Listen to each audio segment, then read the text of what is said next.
So nagkakarga pa rin ng sasakyan hanggang ngayon. Umuulan kasi guys, kaya hindi ako makapag video ng maayos dito sa labas. So ito yung malaki. Ito naman yung sinakyan ko nung May pauwi. Yan, itong Montenegro. Pabalik dito para Marinduque. Lumalakas yung ulan guys, kaya hindi ako makapag video. Tapos medyo malalaki yung alon ngayon. So sana maya maya humupa din tong ano.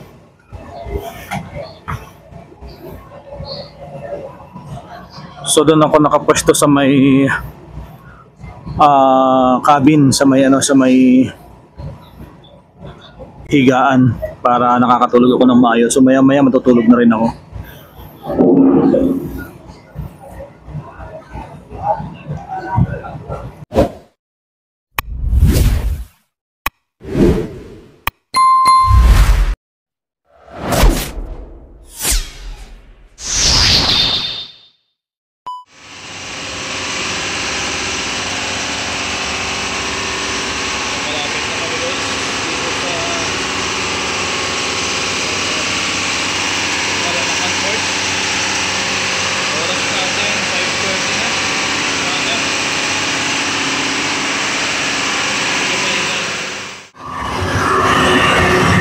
Guys, nandito na kami sa Malanacan Port.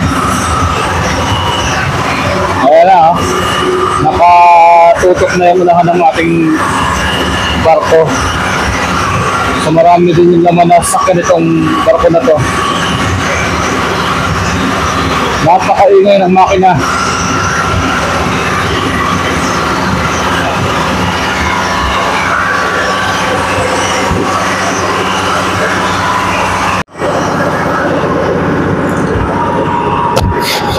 Touchdown Marinduque. Ang oras natin mag-alas 6 na, 5:48. So umalis tayo doon ng mag-alas 3. Ang bilis ng biyahe.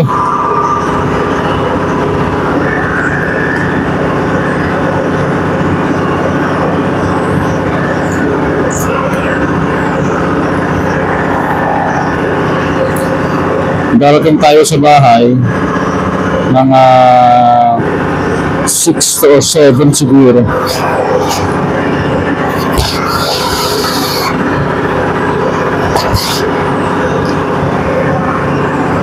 So inaantay na lang guys ibaba yung rampa. Hindi magpapababa na ito ng sasakyan. Pasensya na kayo, napakaingay ng makina, sobra. Ito yung barko na sobrang ingay talaga ng makina na na-encounter ko. Yung ibang barko naman hindi naman ganito o kaingay, sobra. Ito ang ingay.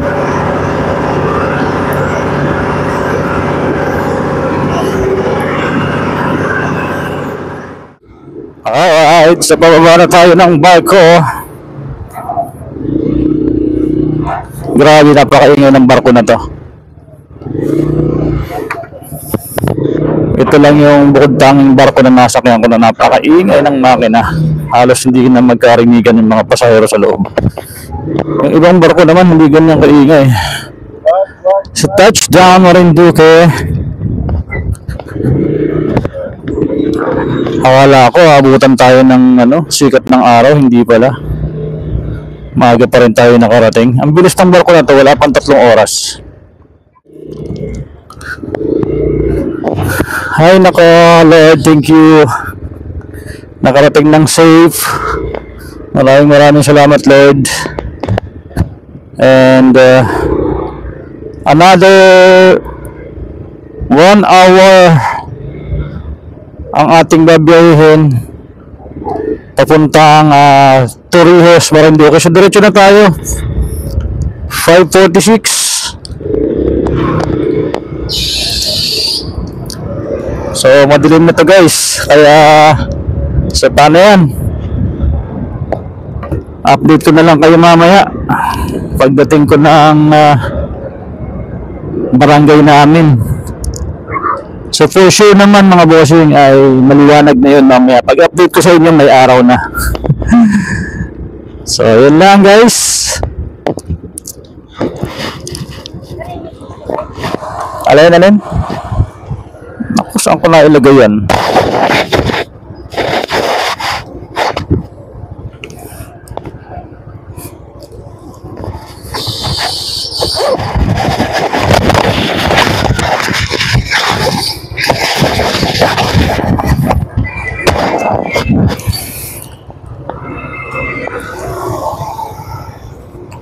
Kailangan pala yan.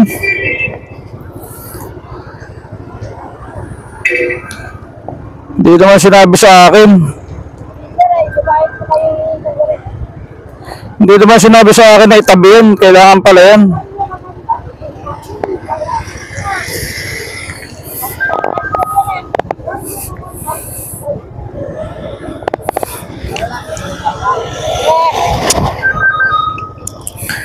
Wait lang, tabi ko lang. Hindi naman sinabi sa akin na hihingin pa pala yan. Pambihira naman.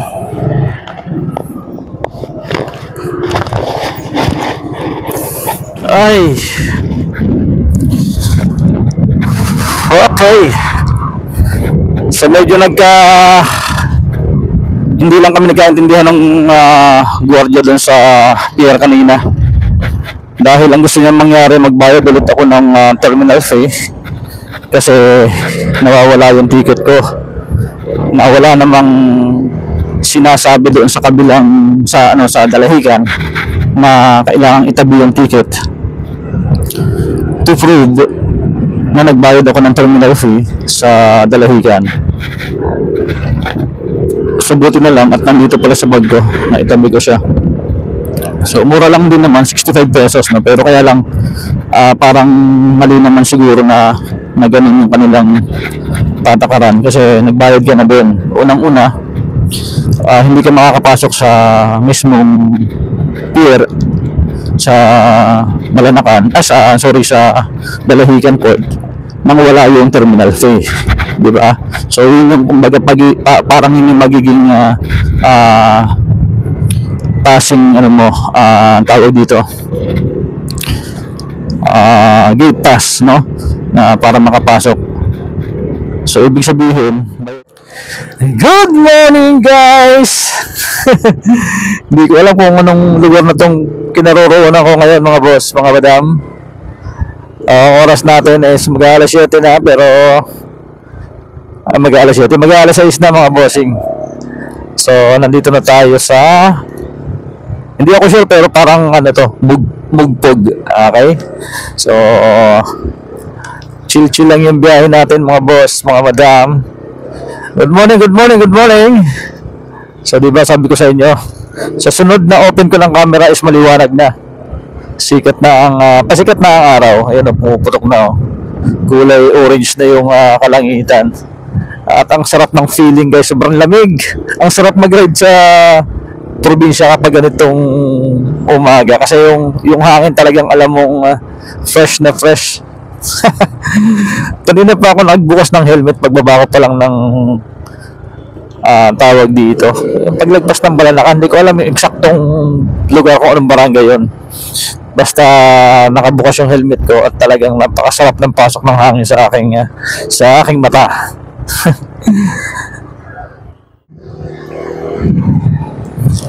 Grabe, ang sarap umiyahe dito.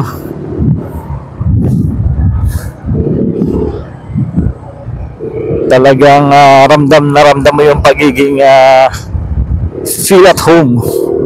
Ramdam na, feel pa. May nagja-jogging. Ano ko yung lugar na to? Parang malapit na to guys sa Santa Cruz. Ang bilis ng barko na sinakyan ko kasi umalis yung barko doon ay mag-aalas 3 kasi nag-check-in ako ng Lucena nung kasagsagan ng ulan. Siguro mga 12 o'clock siguro yun. Pero malapit na kasi sa Talaw-Talaw yun eh. Kaya lang antok na antok ako tapos biglang bumuhos yung ulan.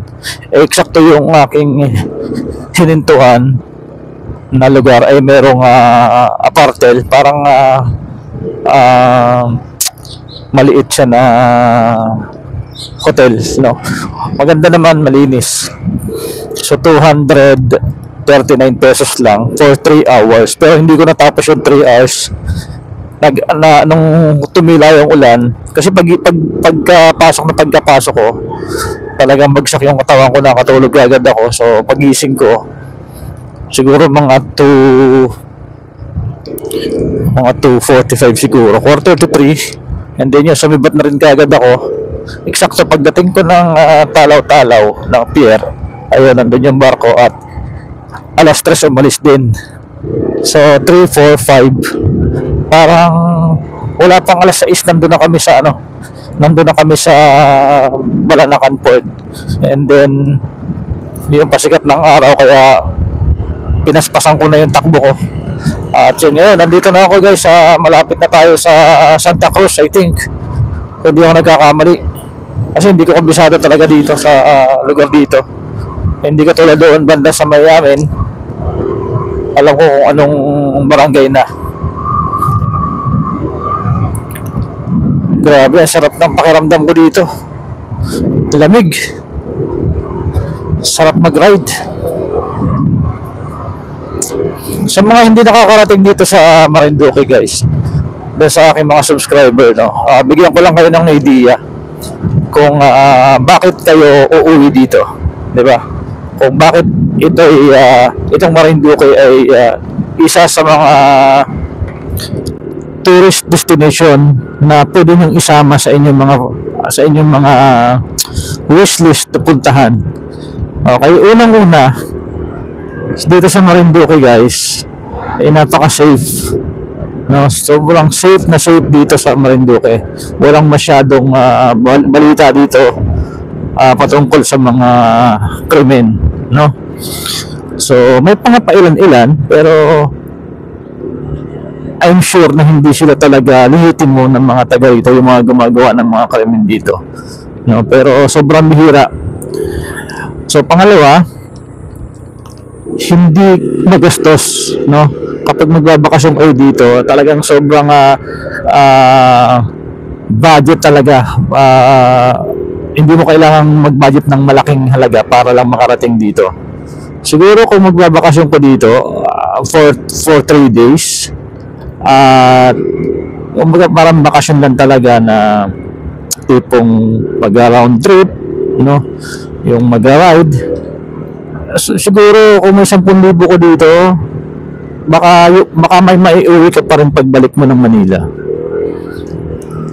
So ganun katipid dito, mura bilihin, at saka pinakamaganda mga boss dito sa amin sa probinsya ng Marinduque, ang lawak na ng kalsada. So thank you so much sa ating butihing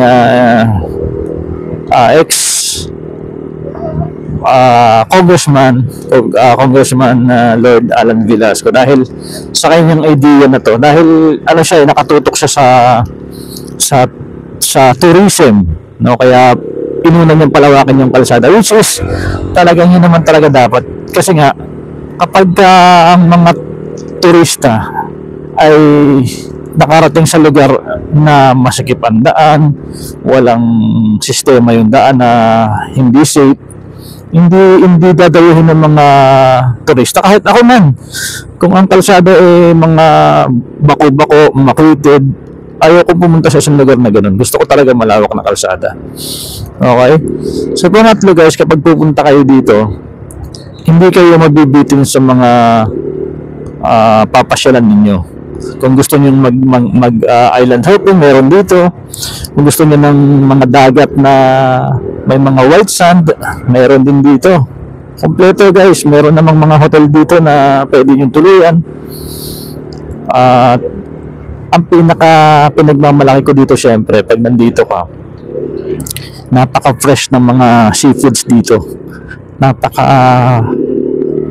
Sasarap ng pagkain dito guys. Sa mga seafoods, lalong-lalo na. So sabi nga nila kung mayroong from farm to table, dito mayroon from sea to table. Siyempre lulutuin mo rin, siyempre. Alam nga naman, hindi naman pwedeng kakainin mo lang basta-basta. So yun guys, yung mga may pagmamalaki natin dito sa ating dito sa aming probinsya, do sa mga gustong pumunta, sa mga nagbabalak, hindi nyo kailangan mag-budget ng malaki guys para makarating dito. At saka napakalapit. Isipin mo, sa looban ng 9 hours, 8 hours, pinaka maximum of 10 hours, makakarating ka dito. Tsaka talaga mag-i-enjoy kayo, promise. Mag-i-enjoy kayo dito sa probinsya namin. Lalo na kapag mga rider, mag-i-enjoy kayo. Kasi ngayon, parang mas na-enjoy ko yung biyahe. Compare nung nakauwi ako nung May, nung naka 4 wheels. Although, enjoy din naman kasi siyempre kasama yung family. Pero parang mas, sa pagmumotor parang mas ako, mas nag-ride, nag-i-enjoy ako. Paano pa yan? Nag-iisa ako pero parang enjoy na enjoy ako mag-ride. What if maraming kayong grupo na sabay-sabay na tatakbo dito, di ba? So mas masaya yun. So kaya doon sa mga naghahanap ng mapupuntahan, so baka meron ako dito mga subscribers na hindi pa nakakarating dito at meron kayong planong magbakasyon, may plano kayong mag-relax. So kung relax din naman ang pag-uusapan, so dito na kayo sa Marinduque. Napakasarap ng buhay dito para sa pag-relax, no? So, talagang promise mag-i-enjoy kayo dito. So yun nga lang, hindi ko maipakita sa inyo guys yung lugar kasi wala akong magandang camera. Naka-cellphone lang ako ngayon, kaya sa akin lagi nakatutok tong ating cellphone.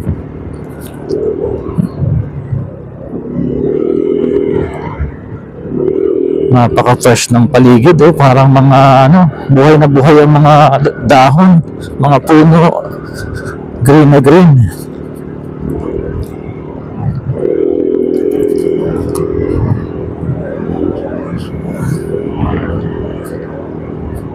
So hindi ko na alam guys yung anong barangay na itong aking kinaroroonan, pero feeling ko malapit na ako sa bayan ng Santa Cruz.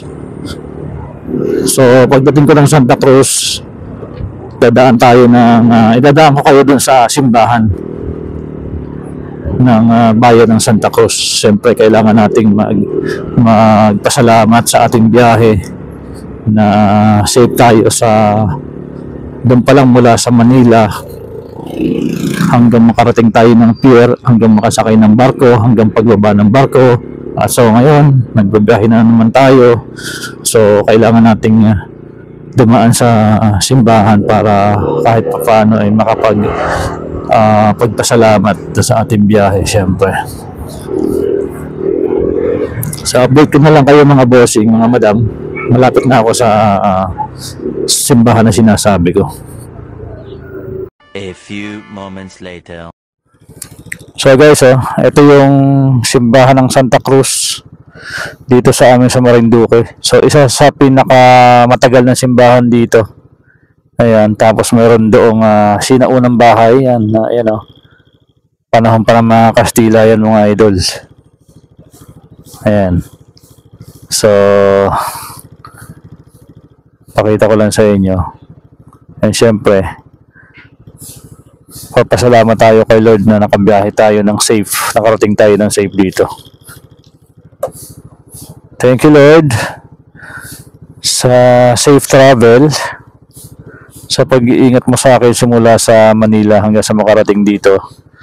So sana patuloy niyo ako ingatan sa aking pupuntahan at syempre sa aking pag-uwi pabalik ng Manila.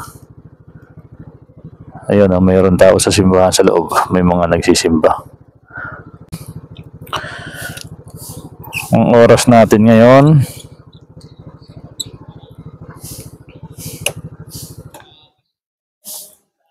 may misa pala guys, may misa.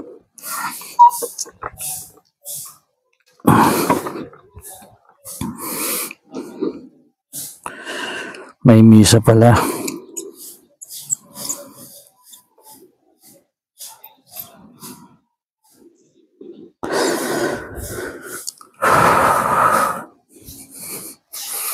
Ganda, grabe.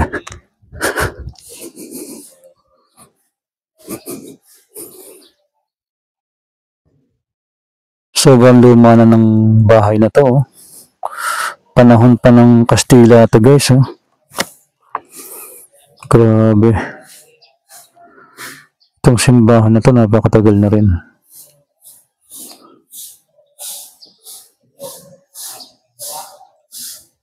Sobrang ganda ng simbahan na to. Sa pahinga ko lang yung motor ko ng konti. Teka, bakit parang may punit yung gulong ko? Wala ko punit. Grabe, ang dami oh. Inabot tayo ng ulan kanina sa Lucena. So, oras natin guys. Ayan, gano'n na. 6 o'clock na, pasado 6 o'clock. So, yun. Kailangan ko na rin umalis para makauwi na rin ng bahay. So, thank you Lord. So, nandito ako sa harap ng Morion.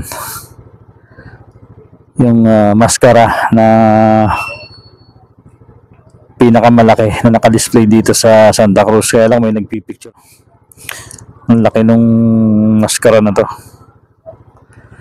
So, ito ang tanda na kapag nandito ka sa Marinduque, makikita mo to. So, tuwing mahal na araw, pinagdiriwang dito itong Moriones Festival. Ayan, ayan ay mga tao na nagsusuot ng mga maskara na namamanata. Ayan, ito yung kanilang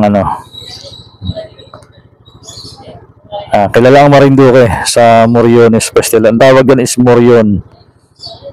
So, ayan.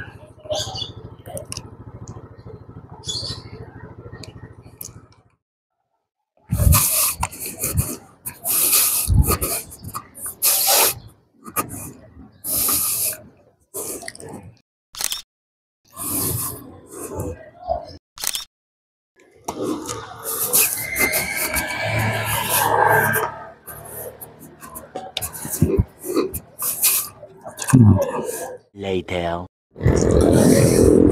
So, update tayo mga idol. Napakaganda ng umaga natin ngayon. Nandito na ako sa Barangay Tayuran.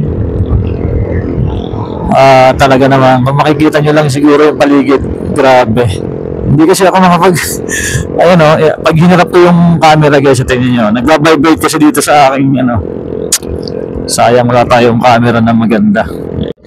Ayan guys, so ganito ang kuha oh. Nagbabibrate, hindi maganda. Sayang. So, nandito ako sa may Sikatuna Hotel, Resort and Farm.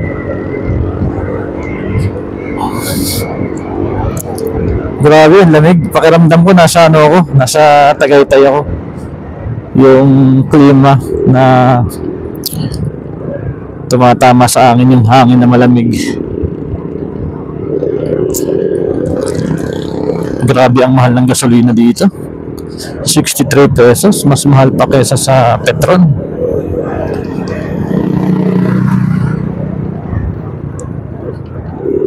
Samantala ang sa Lucena, 49, 48. Grabe ang mahal.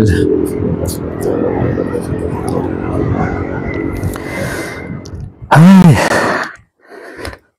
thank you Lord. Grabe oh. Nandito na ako sa Matuya-tuya guys. Nangawit yung pet ko sa haba ng biyahe, kakaupo. So pahinga-pahinga lang muna ako dito konti. Sakit ang bewang ko, grabe. Ouch. Grabe, ang ganda ng ng paligid. Pakita ko sa inyo guys kung gaano kaganda dito. Pakita ko sa inyo to ha. Ayan guys, dahil malabo yung camera natin. Di ba?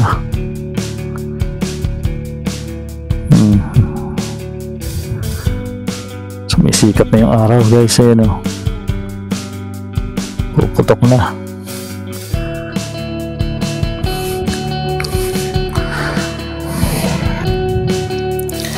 Touchdown Marinduque. Ito yung barangay Matuyatuya. Ayan. So malapit na yung sa amin, siguro mga 3 kilometers na lang nandun na ako sa amin. Nagpahinga lang ako ng konti, pero yan, paalis na rin tayo. Nagpalit lang din ako ng damit kasi basang-basa na ng pawis. Okay, tara. So guys, nandito na ako. Nandito na ako sa amin. Kaya lang medyo makakapalang ulap guys, oh.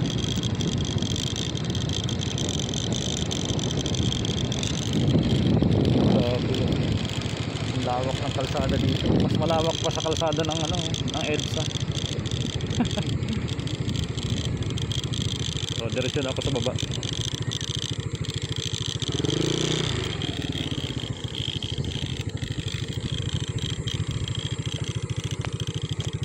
Okay, so nandito na ako.